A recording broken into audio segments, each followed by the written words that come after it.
અમરેલી લેટરકાંડનો જે બનાવ બન્યો ત્યાં એક સામાન્ય વર્ગના કોમ્પ્યુટર ઓપરેટરને અરજી ટાઈપ કરવાના આરોપી બનાવીને એમનો જાહેરમાં પોલીસ દ્વારા વરઘોડો કાઢવામાં આવ્યો। ત્યારે આ ગુજરાતની સરકાર, ગૃહમંત્રી અને એમની પોલીસના આ બુદ્ધિના પ્રદર્શનનો અમે સખત શબ્દોમાં વિરોધ કરીએ છીએ। આ દીકરી એના પરિવાર સાથે અમે છે। સાથે ગત રોજના સુરત ખાતે અમારી મહિલા કોર્પોરેટરો અને ત્યાંના આગેવાનોએ આ પાયલબેનના વરઘોડાનો વિરોધ નોંધાવ્યો। ત્યારે ગૃહમંત્રીના ઇશારે સુરત પોલીસે એમની પર ખોટી એફઆઈઆરો કરી એમને જેલમાં પૂરવી દેવામાં આવ્યા છે।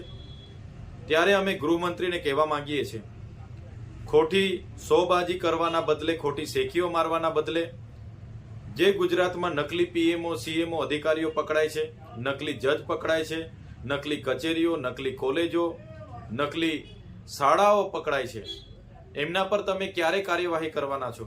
ભૂપેન્દ્રસિંહ ઝાલા જે 6000 કરોડનું કૌભાંડ કરીને બેઠા છે એનો વરઘોડો તમે ક્યારે કાઢવાના છો?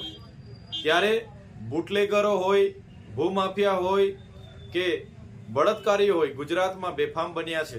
મહિલાઓ સુરક્ષિત નથી, બાળકીઓ સુરક્ષિત નથી અને આવી દીકરી જે કોમ્પ્યુટર ઓપરેટર હતી એનો વરઘોડો કાઢીને આ નમાલી સરકાર, નમાલા ગૃહમંત્રી શું સાબિત કરવા માંગે છે? જો ગૃહમંત્રીને ગુજરાતનો કાયદો અને વ્યવસ્થા જળવાતી ન હોય તો ગૃહમંત્રી રાજીનામું આપી દે એવી અમે માંગ કરીએ છીએ।